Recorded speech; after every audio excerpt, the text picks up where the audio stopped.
Hello my dear students, आज हम लोग पढ़ने वाले हैं टेंस के बारे में। टेंस का इंट्रोडक्शन हम लोग पढ़ेंगे, टेंस का काइंड्स पढ़ेंगे और उसके बाद हम लोग टेंस के काइंड्स में एक टॉपिक आज चूज़ करेंगे और उस पूरे टॉपिक को आज हम लोग कवर करेंगे। I will try that my video will last in 20 minutes और 15 मिनट्स। ओके, तो टेंस का डेफिनेशन क्या होता है? सबसे पहले यहाँ से शुरू करना है कि टेंस का डेफिनेशन क्या होता है। टेंस को डिफाइन कैसे करेंगे हम? टेंस का डेफिनेशन, सबसे शॉर्ट डेफिनेशन जो है वो ये है, the form of the verb is called tense. क्रिया के रूप को ही टेंस कहा जाता है, ठीक है? क्रिया के रूप को ही टेंस कहते हैं। The form of the verb is called tense. Okay, इसे हम समझेंगे कैसे इस बात को समझेंगे कि वर्ब का जो फॉर्म होता है वो टेंस को डिफाइन करता है। उसका मैं दो इजी लेता हूँ, आप समझ जाओगे। इजी फर्स्ट है, I am going to market. इसमें एम जो है वो ये तय कर दिया कि हमारा जो सेंटेंस है वो प्रेजेंट में है, ठीक है? और एजी सेकेंड में हम बस इसके जगह पर वॉज का प्रयोग करेंगे। I was going to market. और इसमें ये जो वॉज है ये डिफाइन करता है कि यह सेंटेंस जो है वो पास्ट टेंस में है, क्योंकि यहाँ जो हेल्पिंग वर्ब का यूज़ हुआ है वो पास्ट में है, ठीक है? और हमारा जो थर्ड इजी है वो है, I shall be going to market, ठीक है? इसका अर्थ हुआ मैं बाज़ार जाता रहूँगा, ठीक है? मैं बाज़ार जा रहा हूँ, मैं बाज़ार जा रहा था, मैं बाज़ार जाता रहूँगा। तो इसमें सेल बी ने इसे फ्यूचर में लेके चला गया, वाज इसे पास्ट में लेकर जाता है और एम जो है वो इसे प्रेजेंट में रखता है। इसका अर्थ ये है कि वर्ब का जो फॉर्म होता है, वर्ब का जो रूप होता है वो तय करता है कि आपका सेंटेंस कौन से टेंस में है। मैं थोड़ा और इजी लेता हूँ जिससे क्लियर हो जाए।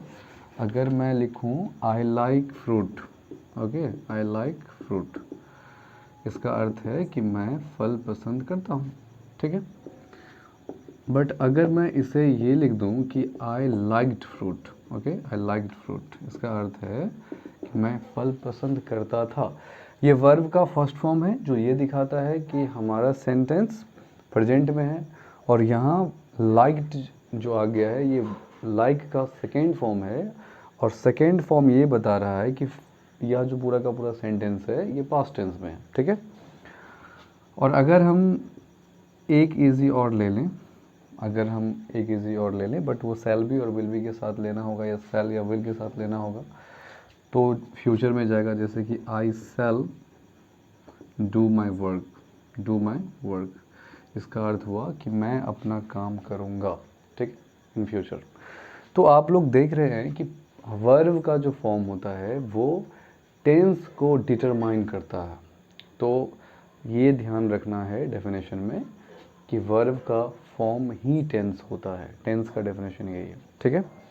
अब जानना ज़रूरी है कि टेंस के कितने काइंड्स होते हैं।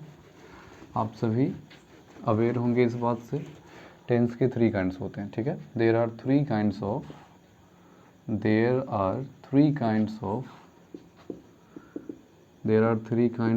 Tense, okay? First is present tense,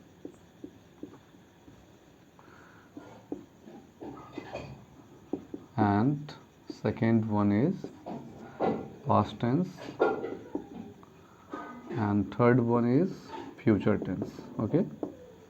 future tense। Present tense को क्या कहते हैं हम हिंदी में? वर्तमान काल। पास्ट टेंस को क्या कहते हैं? भूतकाल। और फ्यूचर टेंस को क्या कहते हैं? भविष्यत काल, ठीक है? तो टेंस के 3 काइंड्स होते हैं। There are three kinds of tense, ठीक है? काइंड्स के टेंस के 3 प्रकार होते हैं, 3 भेद कह सकते हैं आप, प्रेजेंट टेंस, पास्ट टेंस और फ्यूचर टेंस। प्रत्येक टेंस का, ये तो इसका डिवीज़न हो गया टेंस का कि टेंस 3 है। अब 3 टेंस में प्रत्येक टेंस का 4 सब डिवीज़न है, ठीक है, या कह सकते हैं कि प्रत्येक पार्ट का 4 पार्ट्स है, ठीक है, प्रत्येक टेंस का 4 पार्ट्स है। each tense has 4 parts, okay, 4 parts. Is it clear? There are 3 tense and each tense has 4 parts. First, indefinite. First one is indefinite, okay, indefinite. And second one is continuous. And third one is perfect. And fourth one is perfect continuous. Perfect continuous, okay. 4 होते हैं। Indefinite को हम simple भी कह सकते हैं, indefinite को दूसरी भाषा में सिंपल भी कह सकते हैं, कॉन्टिन्यूस को इम्परफेक्ट कह सकते हैं, इम्परफेक्ट, और इसे हम प्रोग्रेसिव भी कह सकते हैं, प्रोग्रेसिव, ओके।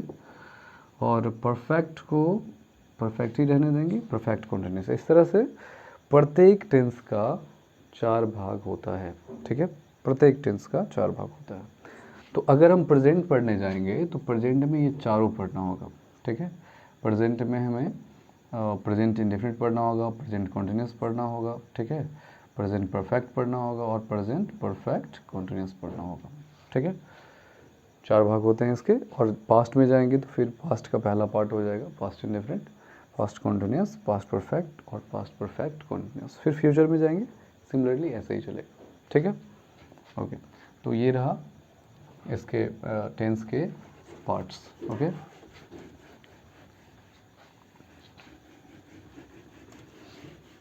देखिए, अब जब हम लोगों ने यह समझ लिया कि टेंस क्या है, टेंस कितने होते हैं और प्रत्येक के कितने पार्ट्स होते हैं, इसके बाद हमारा जो टर्म आता है वो आता है आइडेंटिफिकेशन का। किसका आइडेंटिफिकेशन? प्रेजेंट इंडेफिनिट का, क्योंकि हम लोग प्रेजेंट में सबसे पहला जो पढ़ने वाले हैं पार्ट वो है प्रेजेंट इंडेफिनिट का। बट अगर कोई आपसे पूछे कि प्रेजेंट टेंस का डेफिनेशन क्या होता है, तो आप सिंपली कह सकते हैं present tense express present time, okay. Present tense expresses present time, मतलब प्रेजेंट टेंस प्रेजेंट टाइम को एक्सप्रेस करता है, ठीक है। और प्रेजेंट टेंस के कितने भाग होते हैं? 4, और उसमें से फर्स्ट जो हम लोग पढ़ने वाले हैं वो है present indefinite tense, okay. Present indefinite, present indefinite tense, ठीक है। इसे सामान्य वर्तमान काल कहते हैं, सामान्य वर्तमान काल इसे कहते हैं, ठीक है। प्रेजेंट इंडेफिनिट टेंस को क्या कहते हैं हम लोग? सामान्य वर्तमान काल कहते हैं, ठीक है। इसका पहचान क्या होता है, कैसे पहचानोगे? 2 तरह से पहचानेंगे हम लोग, ठीक है। सेंटेंस को हिंदी में भी पहचानेंगे कि कौन सा सेंटेंस प्रेजेंट इंडेफिनिट को दिखाता है, और इंग्लिश में भी हम देखेंगे कि किस तरह का सेंटेंस प्रेजेंट इंडेफिनिट को दिखाता है, ठीक है। उसके क्या आइडेंटिफिकेशन होते हैं वो हम लोग ढूंढेंगे। तो प्रेजेंट इंडेफिनिट का आइडेंटिफिकेशन क्या होता है? यदि किसी हिंदी वाक्य के अंत में, यदि किसी हिंदी वाक्य के क्रिया के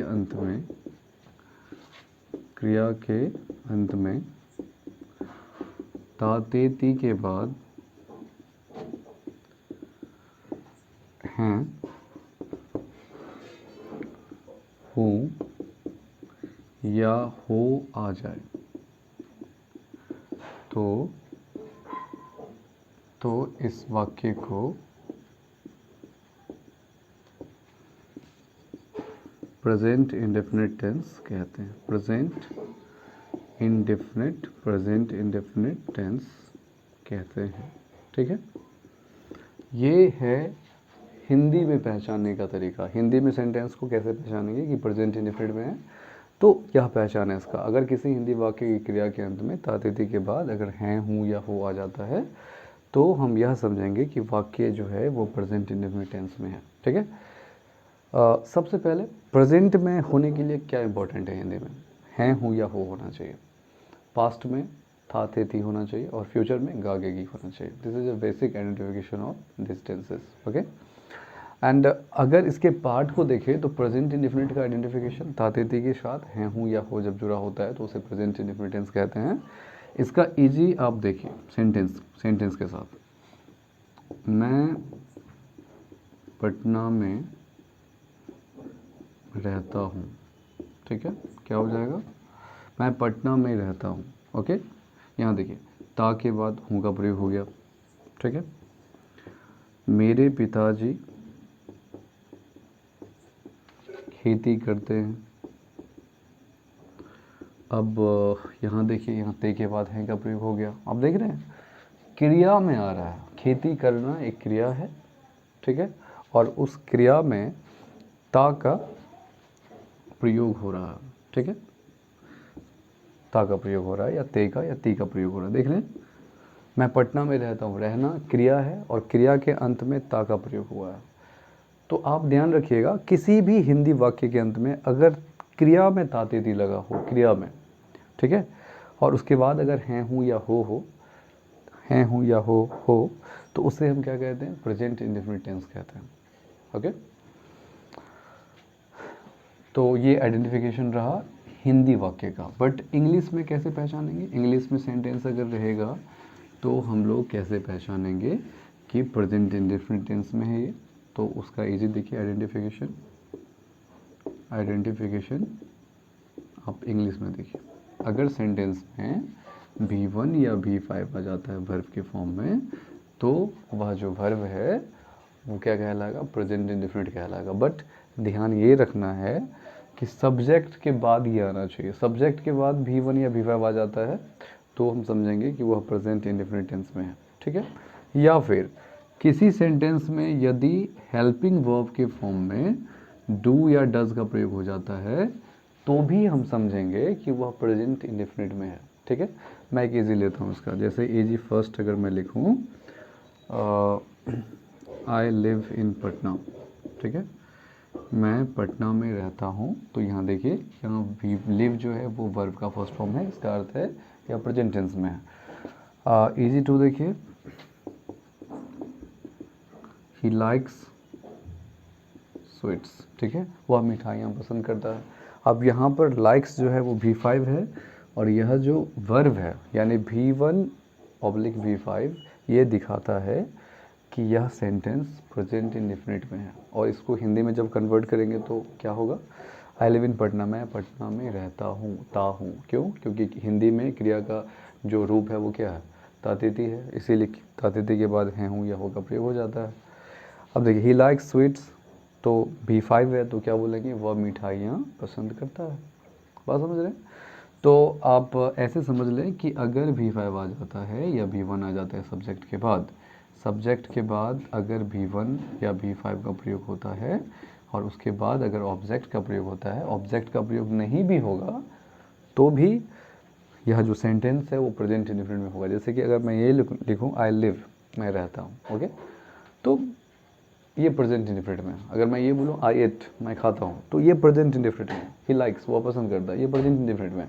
ऑब्जेक्ट की नेसेसिटी नहीं है, बट अगर ऑब्जेक्ट आता है तो भी कोई प्रॉब्लम नहीं है। सब्जेक्ट के बाद अगर V1 या V5 आता है, फिर अगर कोई ऑब्जेक्ट आता है वो प्रेजेंट इंडेफिनिट टेंस में होगा। तो यह प्रेजेंट इंडेफिनिट का पहचानने का तरीका इंग्लिश के सेंटेंस में। तो आप सबसे ज़्यादा यही क्वेश्चन पूछे जा रहे थे कि कैसे पहचानेंगे कि कोई भी सेंटेंस कैसे प्रेजेंट इंडेफिनिट में है। तो इसका ये बेसिक आइडेंटिफिकेशन है, ठीक है। बट अफर्मेटिव सेंटेंस यदि रहेगा तो आप V1 या V5 को फाइंड कर सकते हैं। बट अगर हमारे पास कोई नेगेटिव सेंटेंस आ जाए, जैसे कि आई do not live in Patna, अगर कोई ऐसे बोलता है आई do not live in Patna, अब यहाँ पर देखिए यहाँ पर क्या आ गया, यहाँ तो V1 है ही नहीं, कहाँ कहाँ गायब हो गया, क्योंकि ये नेगेटिव है। नेगेटिव में V1 या V5 नहीं आता प्रेजेंट इंडेफिनिट में, ठीक है। हेल्पिंग वर्ब के साथ नॉट आता है।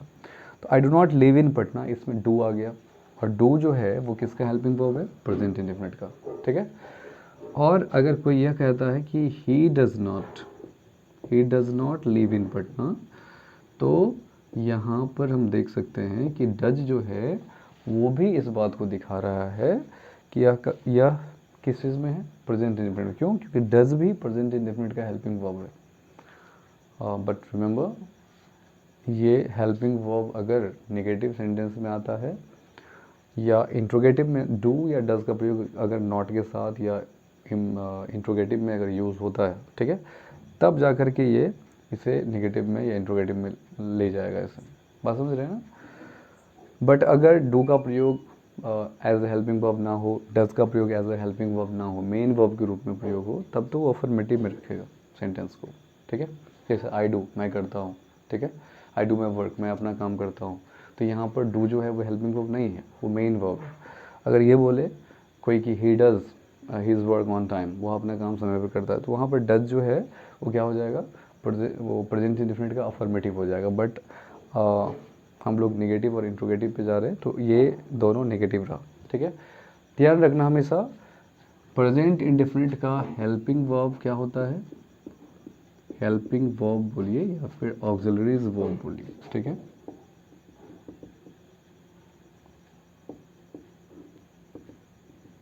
ऑक्सिलरीज बोलिए, ठीक है।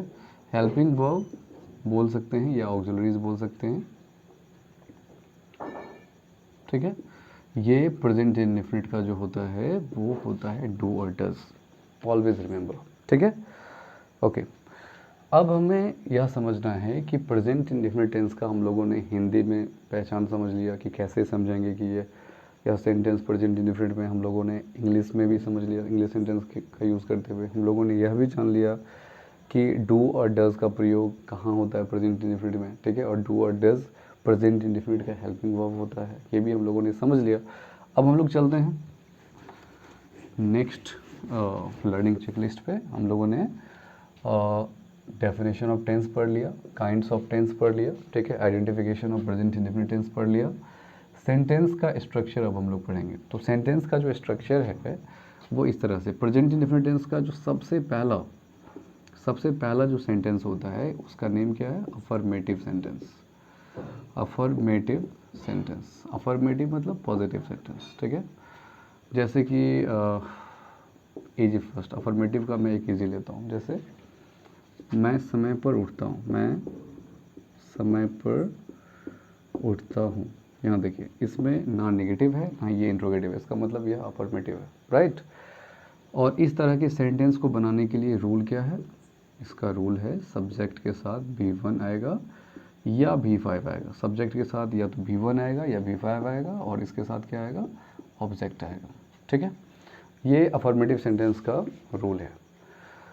But there is a question कि सब्जेक्ट क्या रहेगा तो V1 आएगा और सब्जेक्ट क्या रहेगा तो V5 आएगा। Well, if there is a sentence namely I, we, you, they, names, okay, अगर ये सब्जेक्ट के फॉर्म में रहता है तो हमें V1 का यूज़ करना है। बट अगर सब्जेक्ट रहे ही, सी, इट, नेम, ओके, तो इसके साथ हमें किसका प्रयोग करना है, V5 का प्रयोग करना है। ऑलवेज रिमेंबर इट, ठीक है।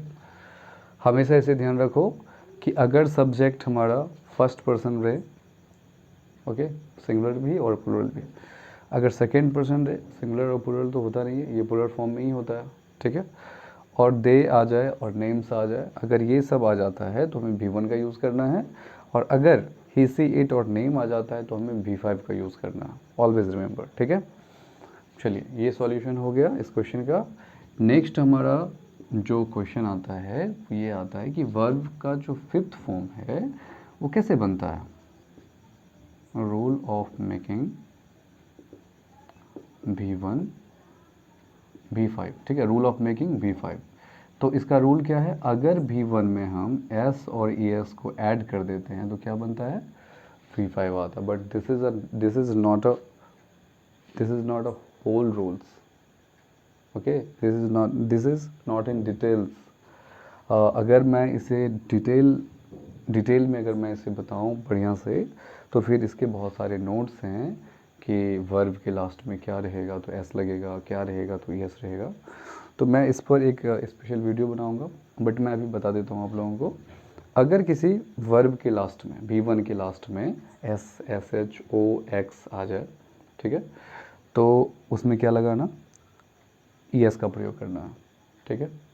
अगर किसी भी वर्ब के लास्ट में ओ आ जाए, ठीक है, एस आ जाए, एस एच आ जाए, एक्स आ जाए, तो उसमें क्या लगाना है, ई एस लगाना है, ठीक है। और अगर किसी वर्ब के लास्ट में वाई आ जाता है और वाई से पहले कोई कॉन्सोनेंट लेटर आ जाता है, तो हम क्या करेंगे, वाई को आई में चेंज कर देंगे और उसमें ई एस जोड़ देंगे, ठीक है। और इसके अलावा जो भी वर्ब आएगा सब के साथ एस का प्रयोग करना है, ठीक है। sorry, this was in short, but I will take it in detail, okay, in next video. तो रूल ऑफ मेकिंग समझ गए आप लोग, और नेक्स्ट वीडियो में हम इसे डिटेल में समझेंगे, क्योंकि ये थोड़ा बड़ा है, इसे अच्छे से समझना है, ठीक है।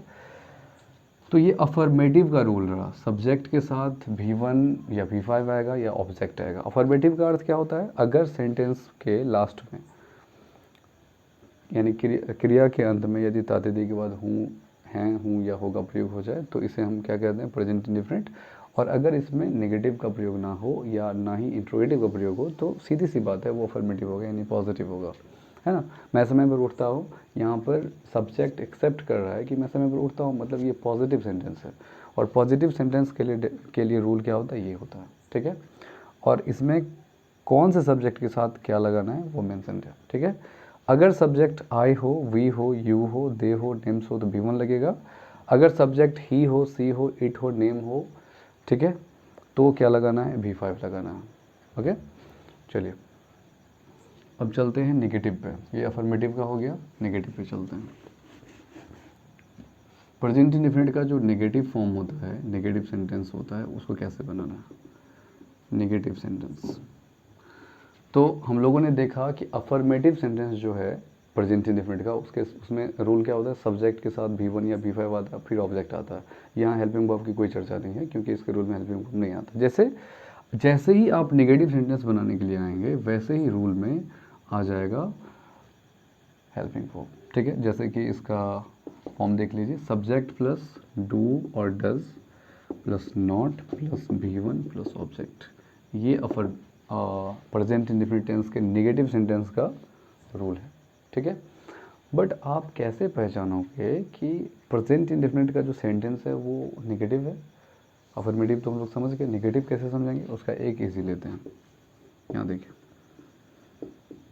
मैं पत्र नहीं लिखता हूँ, मैं पत्र नहीं लिखता हूँ, ठीक है, ओके। तो यहाँ पर आप ध्यान से देखिए, नहीं का यूज़ हो गया किसके साथ, प्रेजेंट इंडेफिनिट के पहचान के साथ। और प्रेजेंट इंडेफिनिट का पहचान क्या होता है, तातेदी के बाद यदि हैं, हूँ या होगा प्रयोग हो जाए, तो वो अफर्मेटिव वो प्रेजेंट इंडेफिनिट टेंस कहलाता है। और अगर उसमें नहीं आ जाए, तो प्रेजेंट इंडेफिनिट टेंस का वो नेगेटिव सेंटेंस कहलाएगा, ठीक है।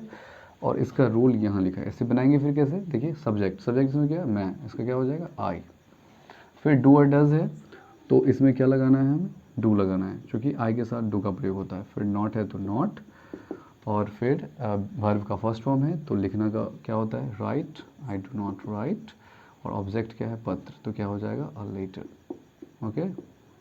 आई do not write a letter, मैं पत्र नहीं लिखता हूँ, ठीक है। ये प्रेजेंट इंडेफिनिट टेंस का नेगेटिव सेंटेंस का पहचान है और रूल है, ठीक है, ओके। अब हम लोग चलते हैं, एक इजी लेते हैं डज का, ठीक है। वह गेंद नहीं खेलता है, okay.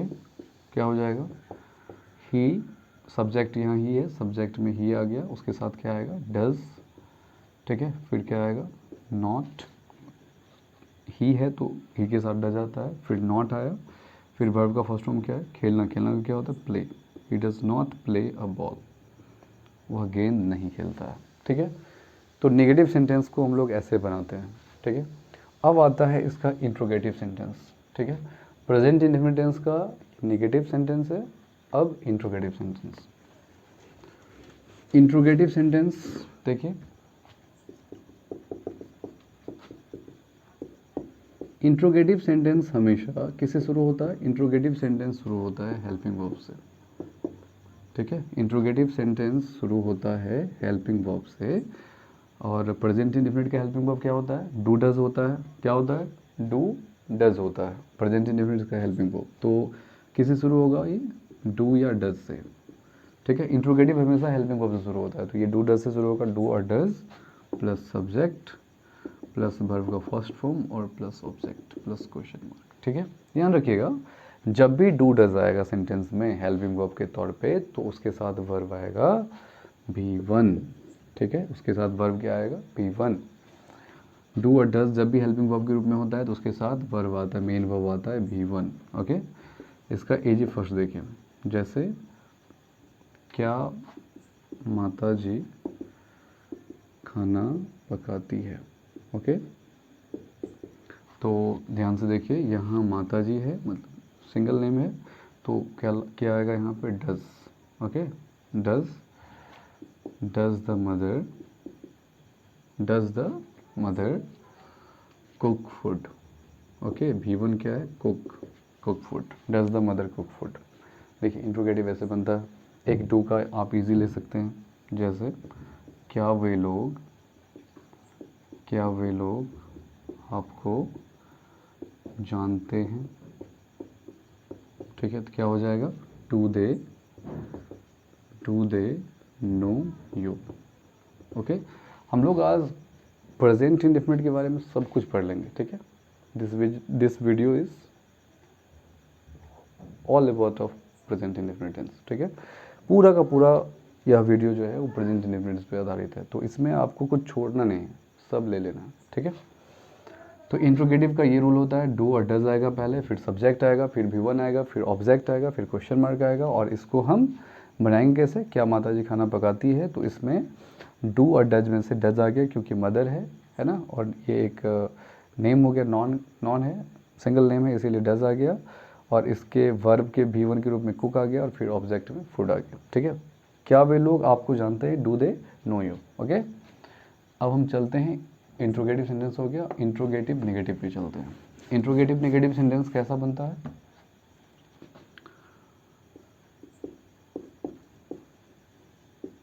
Interrogative negative sentence, okay. Interrogative negative sentence, देखिए इसका रूल क्या होता है? इसका रूल होगा डू और does plus subject plus not plus V1 plus object plus question mark, ठीक है, ठीक है। ये इंट्रोगेटिव नेगेटिव सेंटेंस का रूल है। देखिए इंट्रोगेटिव के लिए डू डज पहले आ गया, और नेगेटिव के लिए सब्जेक्ट के बाद नॉट आया। हमेशा ध्यान रखिएगा, इंट्रोगेटिव नेगेटिव में नॉट हमेशा सब्जेक्ट के बाद आता है, बट अगर हम हेल्पिंग वर्ब और नॉट का कॉन्ट्रैक्ट फॉर्म यूज़ करेंगे तो फिर कॉन्ट्रैक्ट फॉर्म पहले आएगा, है ना, उसके बाद सब्जेक्ट आएगा, फिर V1 आएगा, फिर ऑब्जेक्ट आएगा। जैसे अगर इसके कॉन्ट्रैक्टेड फॉर्म का यूज़ करेंगे तो क्या हो जाएगा? डोंट या फिर डजेंट, ओके। फिर क्या आ जाएगा? सब्जेक्ट, फिर क्या आ जाएगा? V1, फिर क्या आ जाएगा? ऑब्जेक्ट। ध्यान रखिएगा कि अगर इंट्रोगेटिव नेगेटिव में अगर कॉन्ट्रैक्टेड फॉर्म का यूज़ हुआ है, हेल्पिंग वर्ब प्लस नॉट का कॉन्ट्रैक्टेड फॉर्म का अगर यूज़ होगा तो फिर सब्जेक्ट उसके बाद आएगा, बट अगर कॉन्ट्रैक्टेड फॉर्म का यूज़ नहीं हुआ है तो फिर हेल्पिंग वर्ब पहले आएगा, फिर सब्जेक्ट आएगा, फिर नॉट आएगा, फिर वर्ब का फर्स्ट फॉर्म आएगा, फिर ऑब्जेक्ट आएगा, ठीक है। इसका एक ईजी देखें, क्या तुम नहीं पढ़ते हो? क्या तुम नहीं पढ़ते हो, क्या हो जाएगा? Do you not read. क्या तुम नहीं पढ़ते हो? डू यू नॉट रीड, ठीक है। अगर आप डज का इजी लेंगे, क्या आप विद्यालय नहीं जाते हैं, तो उसमें भी डू आएगा। क्या वह विद्यालय नहीं जाता है, तो क्या हो जाएगा? Does he not go to school, right. तो इस तरह से इंट्रोगेटिव नेगेटिव आता है, ठीक है। अब टाइम है WH इंट्रोगेटिव नेगेटिव सेंटेंस का और WH इंट्रोगेटिव सेंटेंस का, ठीक है। तो जल्दी से हम लोग इसे कवर कर लेते हैं। देखिए पांचवा है WH interrogative sentence, WH interrogative sentence, ठीक है। इसका रूल क्या होता है? ध्यान से देखें, पहले WH आएगा, फिर क्या आएगा, डू और डज आ जाएगा, फिर सब्जेक्ट आ जाएगा, फिर वर्ब का फर्स्ट फॉर्म आ जाएगा, फिर ऑब्जेक्ट आ जाएगा, फिर क्वेश्चन मार्क। और WH इंट्रोगेटिव नेगेटिव सेंटेंस का क्या रूल होता है, WH इंट्रोगेटिव नेगेटिव सेंटेंस का रूल क्या होता है, WH प्लस डू और does plus subject plus not plus B1 plus object plus question mark. ये WH इंट्रोगेटिव नेगेटिव का है। My dear students, we will continue it tomorrow, or you can say it in next video, because I think this video covers more than 30 minutes, so I am ending it now.